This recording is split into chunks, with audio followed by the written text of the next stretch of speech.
Olá, meu querido aluno.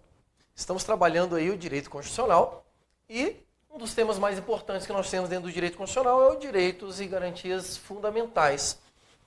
Já trabalhamos o início dos direitos e garantias fundamentais com a chamada Teoria Geral dos Direitos Fundamentais e vamos dar continuidade a esta parte da matéria, que são, o que a gente se refere quando a gente fala da teoria geral? Exatamente, são características, princípios que vão nortear todo o nosso estudo dos chamados direitos fundamentais. Serão várias aulas que nós teremos sobre este tema aqui. E para que você possa compreender cada instituto do direito fundamental, é muito importante que você compreenda essa teoria geral. Dentro da teoria geral, nós já vimos algumas coisas, como, por exemplo, as características dos direitos fundamentais, nós já vimos o conceito de direitos fundamentais, já vimos o poder que o Tratado Internacional tem, a sua força normativa, e dando continuidade a esse estudo, nós vamos trabalhar neste momento as dimensões dos direitos fundamentais, os destinatários, os direitos fundamentais e a sua relação com as cláusulas pétreas, Tribunal Penal Internacional, regrinha bem bacana, a diferença entre direitos e garantias e o poder vinculante dos direitos fundamentais. Preparado para começar? Então, vamos lá.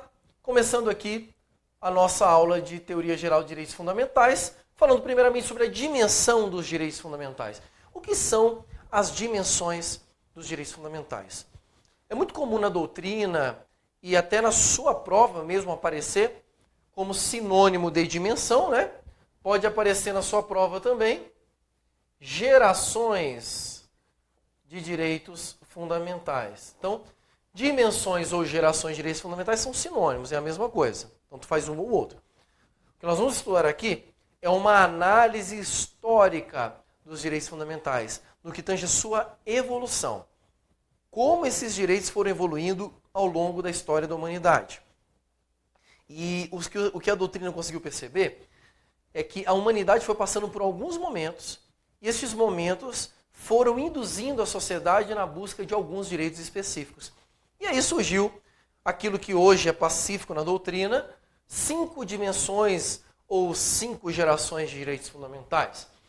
E são essas 5 as principais gerações hoje que você pode encontrar na sua prova. Tem doutrinador que acorda de manhã, tem uma ideia e fala assim, acho que eu vou criar a 6ª geração.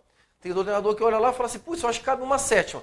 Então, tem livro e doutrina para tudo. Essas 5 que eu vou compartilhar com vocês são as 5 mais importantes e são aquelas possíveis de serem trabalhadas em sua prova. Começando então com a primeira dimensão, a primeira geração dos direitos fundamentais, que são o primeiro grupo de direitos fundamentais conquistados pela humanidade. Se você analisar em que momento isso ocorre, isso vai ocorrer no momento em que o Estado ele desenvolve um poder tão grande, que é exatamente o período do Estado absolutista, onde o Estado, ele, com todo este poder, ele começa a massacrar os indivíduos que estão dentro da sociedade. E aí ele começa a exagerar e a exacerbar em cima do poder que ele tem diante da sociedade. A sociedade começa a se incomodar com isso de uma forma tal que ela começa a provocar pequenas revoluções. E essas revoluções têm um objetivo: conseguir algo que limite o poder estatal. Então, esta limitação do poder estatal começa a surgir na primeira dimensão dos direitos fundamentais. A primeira dimensão, ela vai trazer o primeiro grupo de direitos conquistados pela humanidade e que é um grupo de direitos que, pela sua própria natureza, já limita o poder do Estado. E que grupo de direitos esse? São os direitos de liberdade. Então, a primeira geração de direitos fundamentais ela é conhecida como a geração dos direitos de liberdade. São direitos que limitam o poder estatal. E por que limitam o poder estatal? Porque diante da liberdade do indivíduo, o Estado fica impedido de interferir na sua vida. É só você raciocinar. Vamos pensar no exemplo aqui de qualquer liberdade. Sei lá, liberdade de expressão.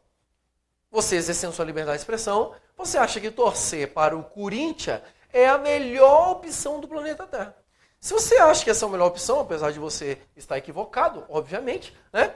O que o Estado faz? O Estado não pode chegar lá e falar assim, você não vai torcer para o Corinthians, não. Você tem que torcer para o Flamengo, que é a maior torcida organizada do Brasil. Ora, o Estado não pode te obrigar a torcer para o Flamengo, porque você tem liberdade. E liberdade cria uma barreira de proteção do indivíduo em relação ao Estado. Liberdade vai criar no Estado o dever de respeitar a sua individualidade. E daqui nós extraímos algumas lições que são super úteis para a prova. Do jeito que eu falei para vocês, os direitos de primeira geração, eles são verdadeiros direitos de defesa. Já caiu em prova que o direito de primeira geração é um direito de resistência. Ou seja, o indivíduo ele se utiliza dessa liberdade para resistir à opressão estatal. Ora, se o direito de liberdade ele também é um direito de defesa, ele acaba criando para o Estado a necessidade de não interferir na sua vida. Então, o Estado, por mais que ele queira, ele fica impedido.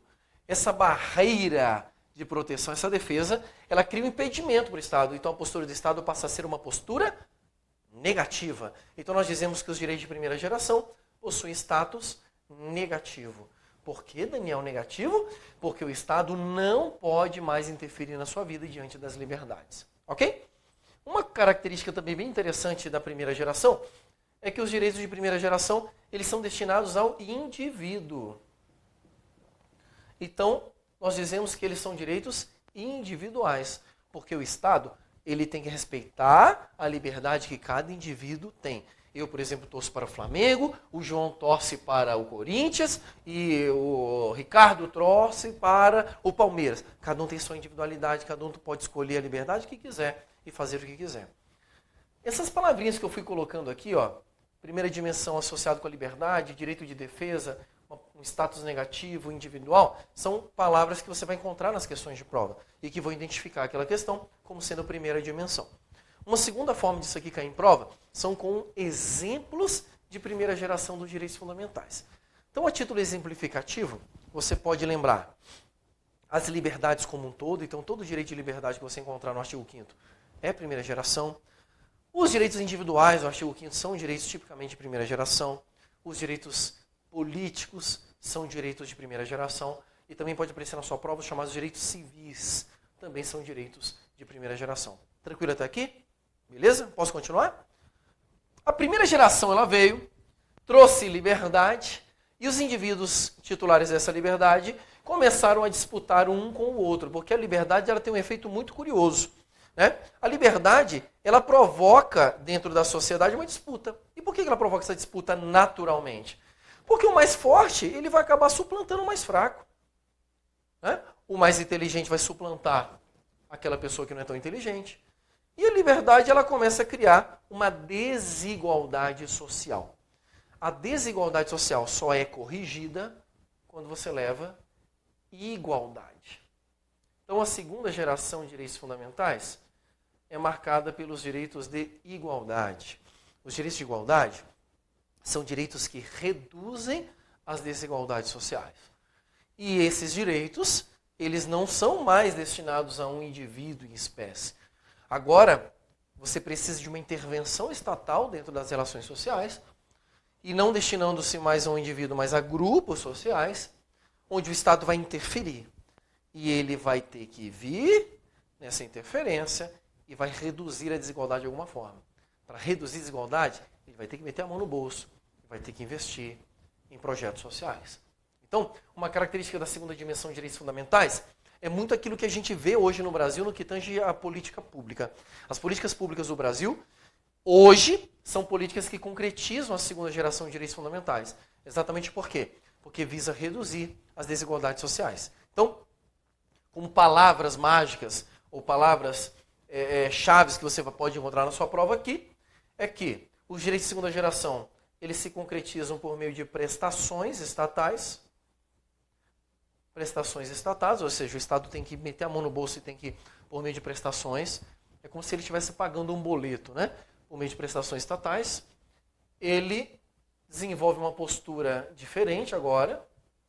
Enquanto na primeira geração ele ficava omisso, ele ficava distante da sociedade, agora ele vai desenvolver uma postura positiva, ou seja, ele vai interferir dentro da sociedade para tentar reduzir essas desigualdades sociais, né?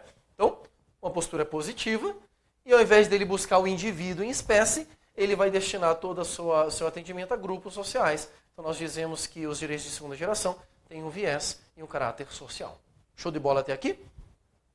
Se você observar, entre a primeira e a segunda dimensão, nós temos palavras aqui que distinguem, né? Enquanto aqui a liberdade, aqui a igualdade, aqui a defesa, aqui a prestação, negativo ou positivo, individual ou social, isso aqui não cai em prova. Despenca em prova de concurso. Então, quando você encontrar o tema direitos fundamentais na sua prova, esse é um tema que deve ser estudado com muita atenção. Uma segunda forma de se cobrar, né? Isso aqui você vai encontrar bastante em provas, por exemplo, da FCC, gosta de trabalhar isso aqui de vez em quando, o CESP ama trabalhar este tema, ESAF nem se fala, né? Você pode encontrar exemplos de segunda geração. Então, o que nós temos exemplos? 3 áreas aqui em que o Estado atua na segunda geração. Ele atua na área social. O exemplo atual que nós temos no Brasil, Bolsa Família, Bolsa Escola, Bolsa Pão, Bolsa Pipoca final de semana, essas bolsas que nós temos aí no Estado. Ele atua na área econômica, então área social, área econômica. O exemplo atual no Brasil é o Minha Casa Minha Vida, que é uma atuação do poder público na área econômica, para reduzir desigualdade, né? E na área cultural. Então, por exemplo, os shows que você vê gratuitamente, financiados pelas prefeituras, pelos governos, os estados, ou até mesmo pelo governo federal, são políticas de concretização dos direitos de segunda geração. Show de bola até aqui? Guarde isso para a sua prova. E aí a doutrina, analisando a evolução da construção desses direitos, descobre aí a terceira dimensão. A terceira dimensão, ela será caracterizada pelos chamados direitos de fraternidade. Direitos de fraternidade. Os direitos de fraternidade, eles são direitos de terceira geração porque é como se a primeira e a segunda evoluíssem na terceira dimensão. Enquanto a primeira geração, ela objetiva concretizar os direitos de um indivíduo, a segunda geração, um grupo social, a terceira geração, ela visa uma amplitude maior da concretização desses direitos. Eles são chamados de direitos de fraternidade porque é como se os estados pegassem aquilo que eles tinham conquistado, no que tange a primeira e segunda, e começassem a compartilhar com outros povos. São direitos que não são de um grupo social e de um indivíduo. São direitos que pertencem a toda uma coletividade de pessoas. Então nós dizemos que os direitos de terceira dimensão são direitos coletivos. É diferente de falar social, é diferente de falar individual. Quando a gente fala direito coletivo, a gente pensa aqui numa coletividade muito maior do que um grupo social. Seria, por exemplo, uma coletividade da raça humana. Então, um exemplo aqui bem cobrado em prova de terceira dimensão é o direito à preservação do meio ambiente. O direito à preservação do meio ambiente é um direito que pertence a todo indivíduo da raça humana, não só apenas a uma outra classe. Esse é um exemplo aí bem comum nas provas de concurso. Beleza até aqui? Surge a quarta dimensão. A quarta dimensão é a mais prolixa, é a mais complexa de todas, porque é por causa da quarta dimensão que tem algumas doutrinas criando quinta, sexta, sétima dimensão, né? A quarta dimensão, ela quebra um pouco essa sequência que veio aqui da primeira, da segunda e da terceira geração, porque se você observar aqui, né, é interessante. Primeira geração, liberdade, a segunda, igualdade, a terceira, fraternidade. Se você observar essas 3 ordens aqui, essas 3 gerações, você tem aqui praticamente o lema da Revolução Francesa. Foi legal que, quando eu estive em Paris, é exatamente o que você encontra em muitos prédios antigos de Paris, você encontra em muitas estruturas importantes do Estado, né, francês, você vai encontrar essa inscrição lá, está escrito lá, né, Liberté, Égalité, Fraternité. Olha, estudei até francês para te dar essa aula aqui, olha que chique. Então, liberdade, igualdade e fraternidade, primeira, segunda e terceira geração. Quebrando essa sequência, que foi o lema da Revolução Francesa, surge a quarta dimensão. A quarta dimensão, ela é caracterizada por uma globalização dos direitos fundamentais. Globalização dos direitos fundamentais. Como a doutrina ela é um pouco complexa nisso aqui, eu tentei pegar as melhores doutrinas e trabalhar este tema aqui com as características principais. E eu percebi que existem 2 características nessa quarta geração que se repetem em várias doutrinas e é o que possivelmente perguntarão na sua prova, apesar de não ser um tema muito trabalhado. Mas você pode encontrar a globalização sob um duplo viés, né? Uma dupla perspectiva. Você pode encontrar aqui nessa quarta dimensão os direitos mais modernos. E aí entra como direitos modernos aqueles direitos como, por exemplo, o informático, o direito espacial, direitos que estão em construção, direitos que não existem ainda normatividade suficiente e que estão sendo construídos agora. Ou você pode encontrar aqui o direito pela própria globalização mesmo. Então seria uma globalização, né, stricto sensu. Uma globalização stricto sensu. Que é aquele oriundo da própria globalização mesmo, da queda de fronteiras, né? E o que entraria? O que entraria dentro dessa globalização stricto sensu? Ela entra todos aqueles direitos fundamentais que estão surgindo fruto dessas modificações sociais que nós temos. Por exemplo, a queda de fronteiras, né, entre os países. Então, a queda de fronteira nesse país, ela tem permitido, por exemplo, a criação de mercados comuns entre os países. Isso como fruto dessa quarta dimensão. Então, a quarta dimensão ela tem rompido com as barreiras regionalizadas de alguns países, com direitos como, por exemplo, da democracia. Então, países que não são democráticos hoje no mundo, eles praticamente estão se tornando democráticos à força. Por quê? Porque as pessoas que viviam sob ditaduras perceberam que essas ditaduras não eram tão interessantes quanto as democracias. Então, você tem uma transformação. A democracia é um grande exemplo da quarta dimensão de direitos fundamentais. Show de bola? E, por fim, nós temos a quinta dimensão. A quinta dimensão é bem curiosa, porque a quinta dimensão, ela, na verdade, é uma interpretação da terceira. Dentro da terceira, nós tínhamos um direito, e esse direito ele ganhou uma relevância tão grande depois da queda das Torres Gêmeas, no 11 de setembro, que ele passa a tornar uma geração sozinha de direitos fundamentais, que é a nossa atual geração de direitos fundamentais, que é a geração do direito à paz. Ou seja, percebeu-se que não adianta ter tudo isso aqui de direito se nós não tivermos paz. Se você analisar, esse é o momento mais crucial da humanidade hoje em busca de paz. Que seria essa quinta geração de direitos fundamentais? Nosso momento atual. Então, todas essas gerações, elas foram sendo conquistadas ao longo da história da humanidade. Hoje, não existe uma substituição de uma sobre a outra, né? Nós temos hoje liberdades, direitos de igualdade, fraternidade. Então, o que nós temos aqui, de uma geração para outra, é uma relação de complementariedade. Então, à medida que o tempo vai passando, nós vamos acumulando todo este rol de direitos fundamentais. Show de bola até aqui? Esse teminha é legal. Passei para vocês aqui a melhor forma desse tema ser trabalhado em sua prova. Avançando agora, ainda na teoria geral dos direitos fundamentais, nós vamos ver um outro tema, também com incidência em prova muito legal. Uma incidência em prova muito legal. Que é a titularidade dos direitos fundamentais. A grande pergunta que surge quando se fala de direito fundamental é: quem são os titulares? Quem são os destinatários dos direitos fundamentais? Quem são as pessoas que podem usufruir de direitos fundamentais? A resposta está no caput do artigo 5º, que é isso aqui que vocês estão acompanhando comigo agora. Vamos ler comigo? Todos são iguais perante a lei, sem distinção de qualquer natureza, garantindo-se aos brasileiros e aos estrangeiros residentes no país a inviolabilidade do direito à vida, liberdade, igualdade, segurança e propriedade. Olha que legal isso aqui. Se eu perguntar para você, com base neste artigo, quem são os destinatários dos direitos fundamentais, quem que você me responderia? Obviamente que você me responderia os brasileiros, né? Então, garantindo-se aos brasileiros e os estrangeiros. Eles são os titulares de direitos fundamentais. Eu te faço uma outra pergunta.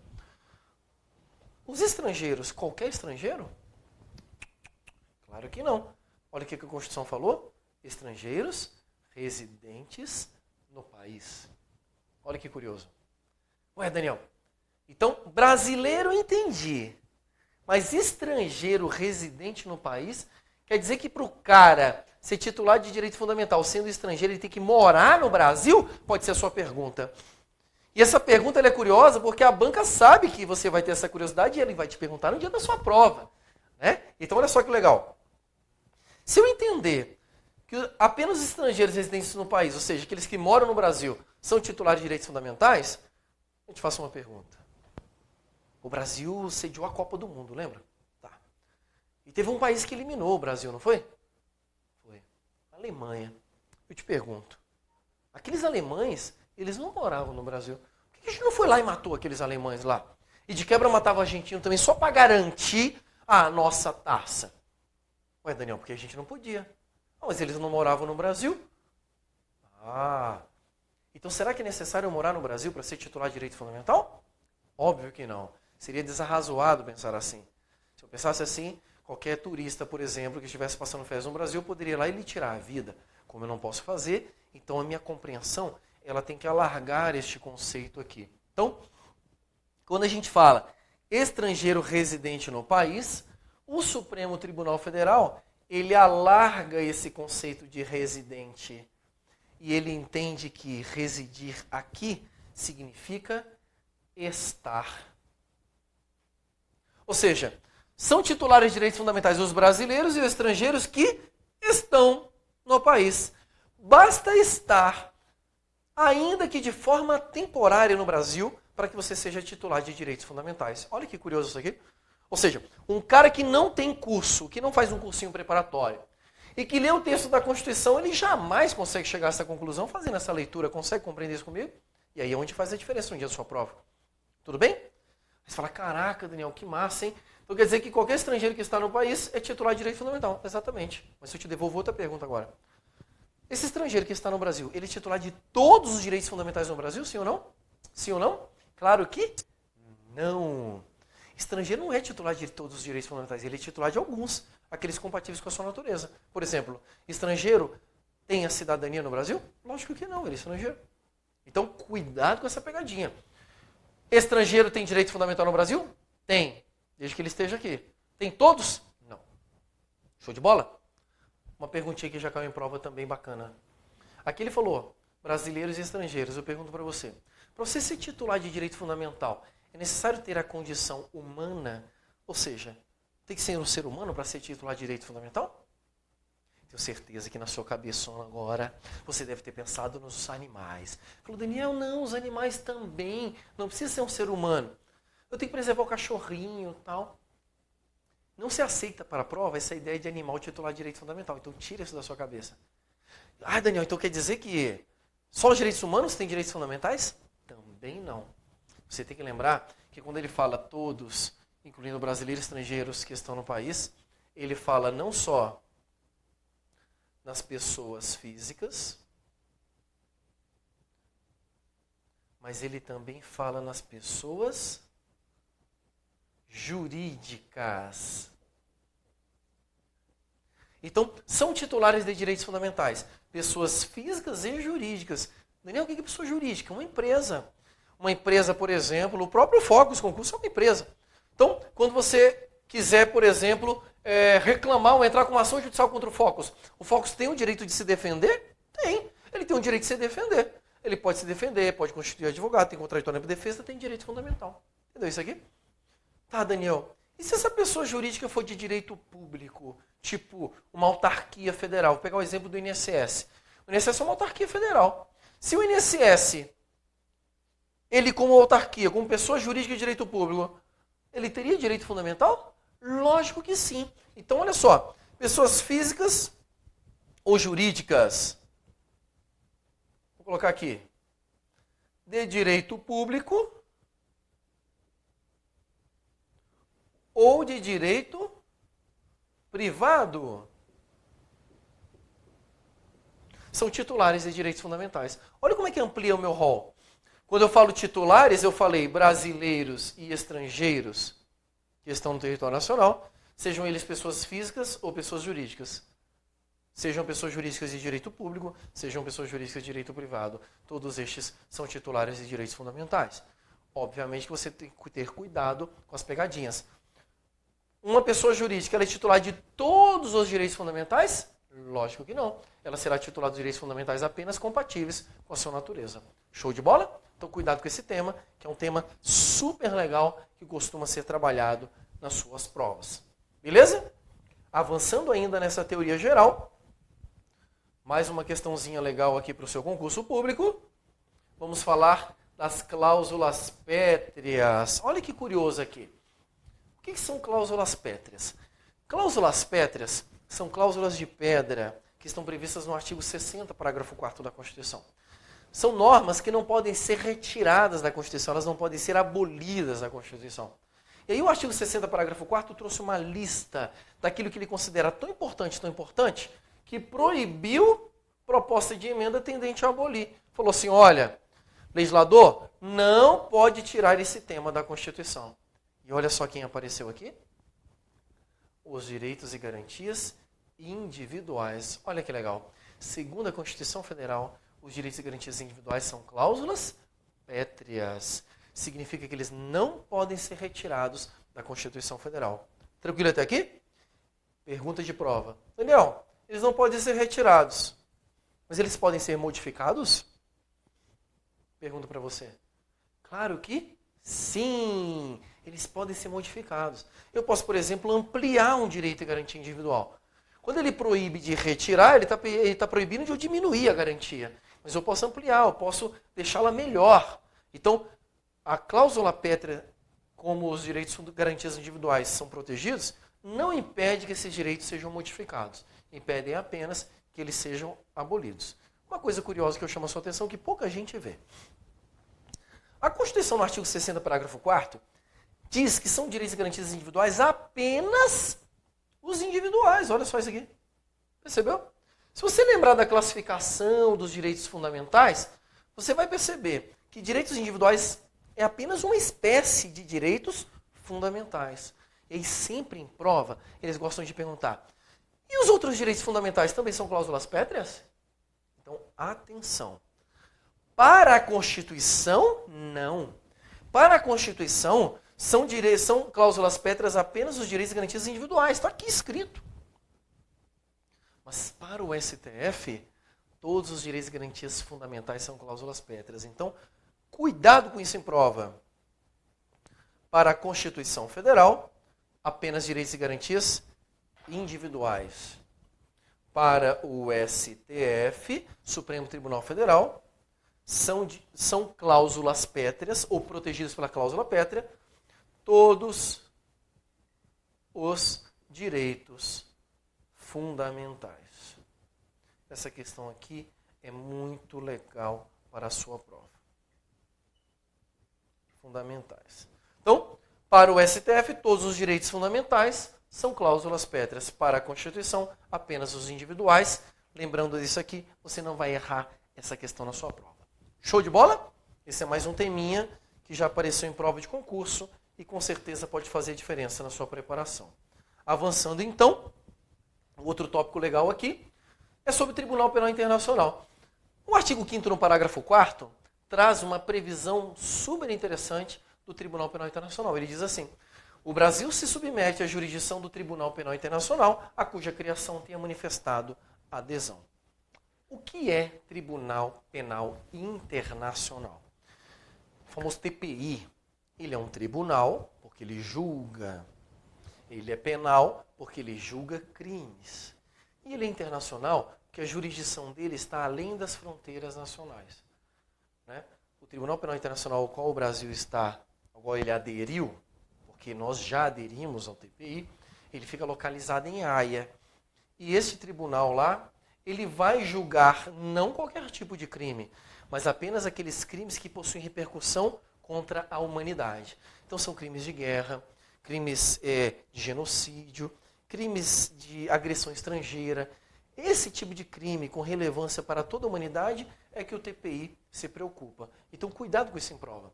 O TPI não faz parte da organização do Poder Judiciário brasileiro, não. Ele é um tribunal supranacional. E ele também não é uma instância da justiça brasileira. Tipo, o STF julgou, que é a última instância da justiça brasileira, vou recorrer para o TPI. Não é assim que funciona. O TPI atua por uma avocação de competência. Então, ele só vai interferir se a jurisdição local for incapaz de resolver o problema. Ou for incapaz ou for omissa. Tipo, geralmente por interferência política, é que a justiça local não resolve. Ok? E aí o TPI vai atuar. Se porventura o TPI avocar competência e requerer o julgamento de um brasileiro, o que a Constituição diz aqui no parágrafo 4º do artigo 5º é que o Brasil é signatário desse tratado. Ou seja, ele se submete à jurisdição do Tribunal Penal Internacional. Então, pode entregar brasileiro para julgamento no TPI?